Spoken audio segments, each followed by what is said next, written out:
We choose to be or not to be guilty. But being guilty is what feeds a mental parasite, a mental virus. Many people call it ego. But let's check it out how this ego, mental parasite virus, um, keeps staying alive and drains our energy, makes us doubt, makes us be anxious, worried, afraid. So, one of the ways to spot that mental parasite is self pity. Self pity comes from a sense of unworthiness. Have you ever seen people who they justify themselves, they justify their acts, they they always justify why they are behind, why they don't keep up with the dreams, with the desires, with following their heart. They procrastinate, they postpone things, or they don't even um, take steps in the life that they want to live. They indulge in laziness, in these negative habits, um, and then they always are justifying themselves. They always are like trying to make themselves feel good, even though they know that they're not doing what they know that they need to be doing. And these kind of people usually are blaming others a lot. They are judging others because they're comparing themselves with others a lot most of the times. And they feel like inferior than most of the people all the time. And but they also blame, for example, other people or judge other people which are less than them because that helps them to feel good about themselves. So sometimes a bully can be can live in self-pity, for example, because this bully feels so inferior. It has the sense of unworthiness is so big that the bully will try to find someone who is smaller or little or like more vulnerable, find a victim so that they can feel good about themselves, you see. And we can see this in many people. I actually lived that by myself. When I was in middle school and high school, I entered into this school which was like full of bullies and people who believe that like they were you know, the last Coca-Cola of the desert, and many of them were bullying people. So I was one of the guys who was bullied by some. Um, and then I I found to be a bully of others that were even in a more vulnerable position than me. Because in that way, I could feel like I was not too bad, like I was superior. And of course, the way for me to feel superior is to judge them, to criticize them, to make them feel bad about themselves. And also, even like doing that in front of the other bullies so that they could see that I was a bully too and I was like ruthless and a badass, for example. But how much damage this caused? Later on, I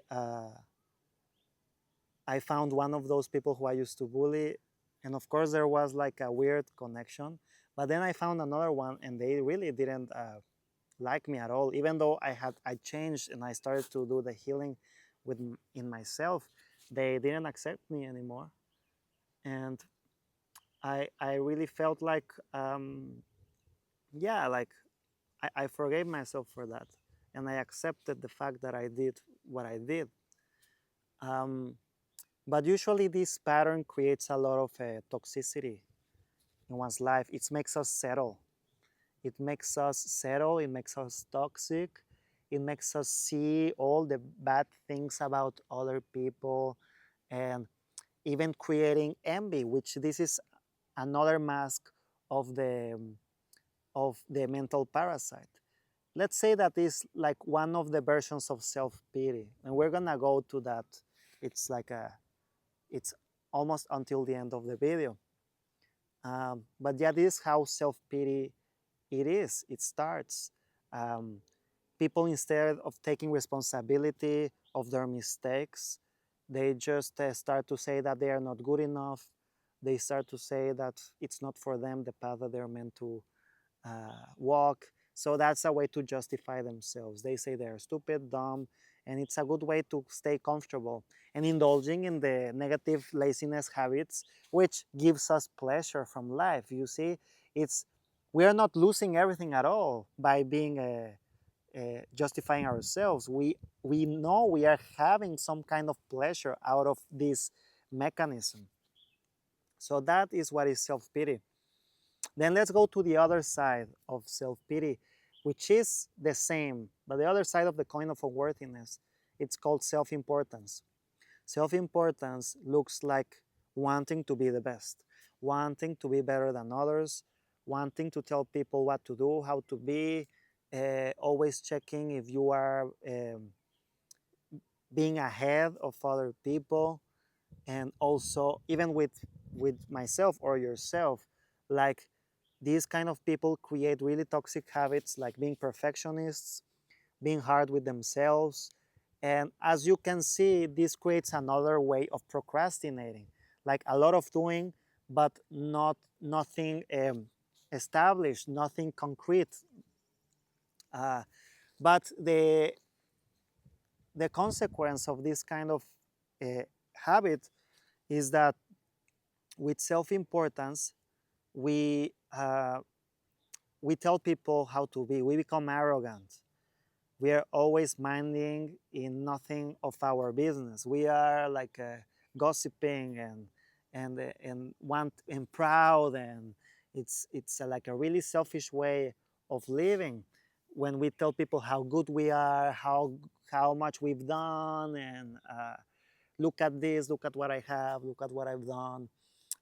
And this it creates a lot of envy in other people, first of all, and then uh, those people chase something most of the times.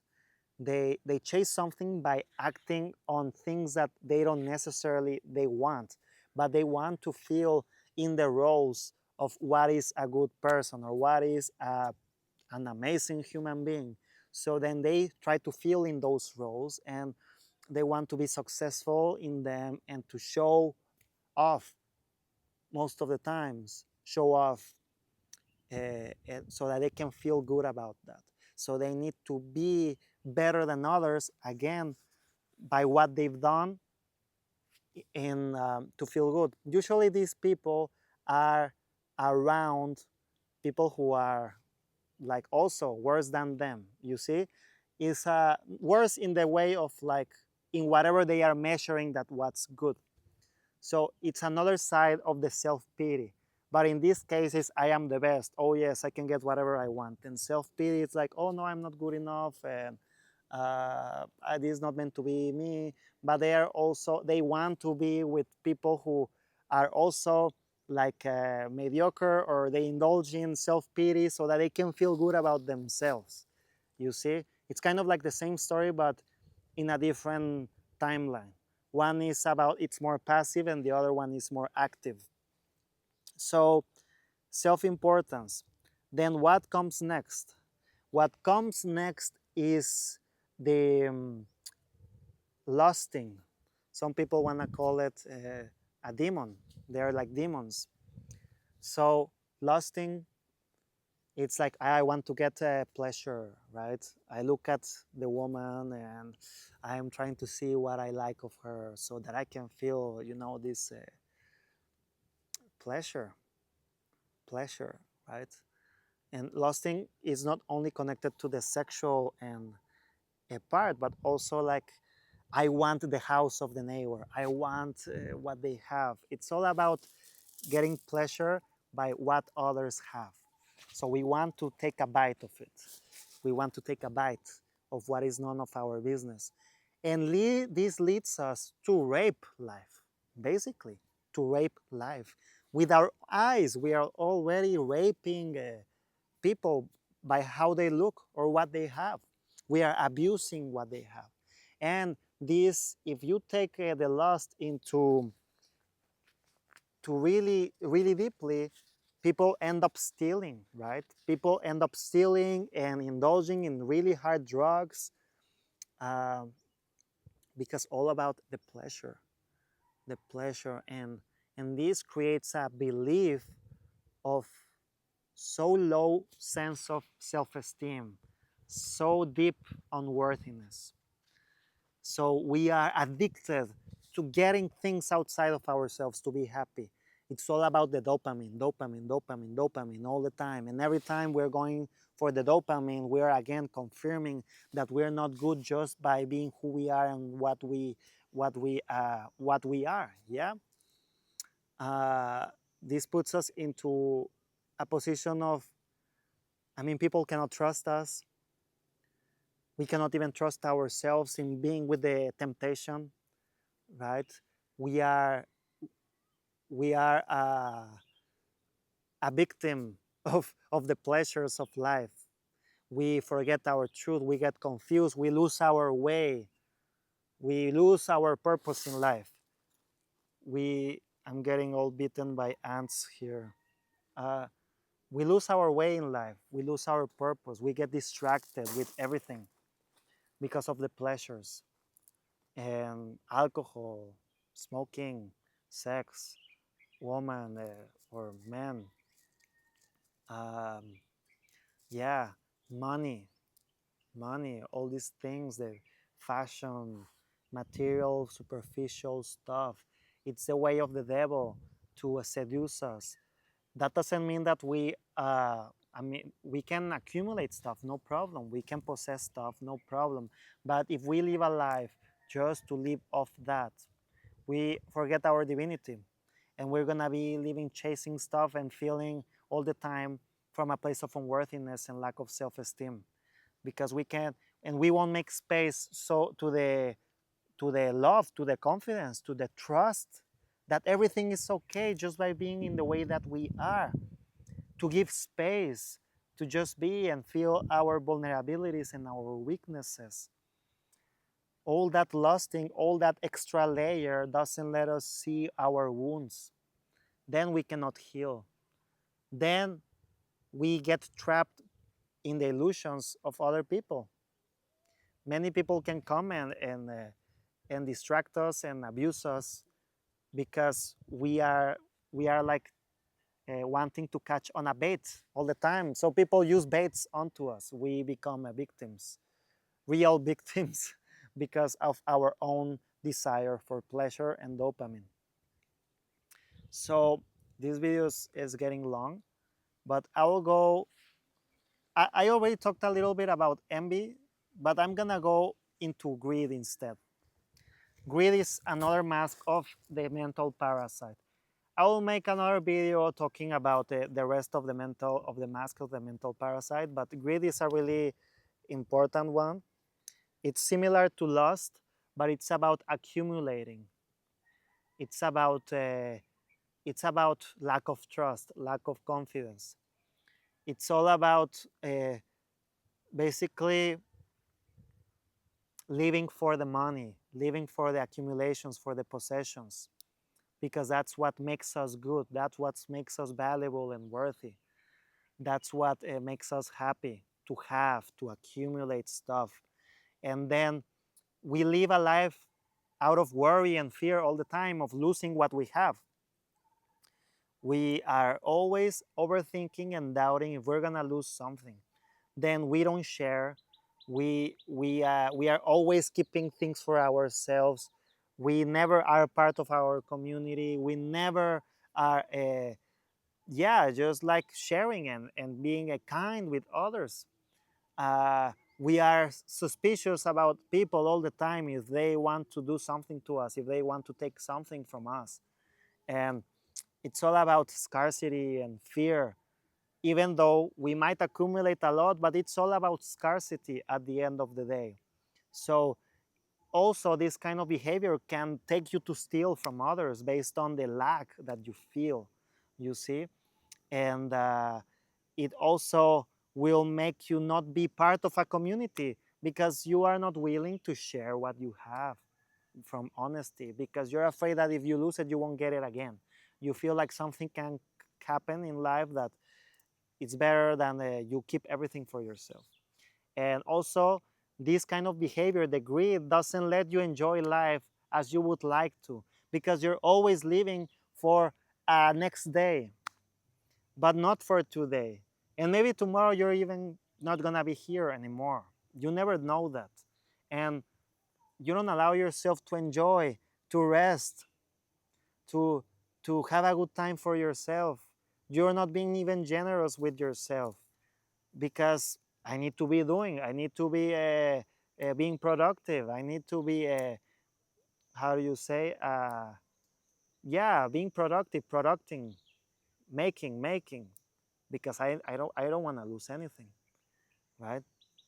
So this used to happen to me a lot, actually, and I've been working a lot with it.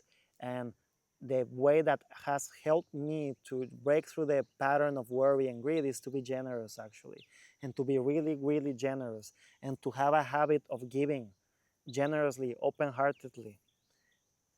I will receive what I can, what life wants to give me, but I am not attached to that. I give.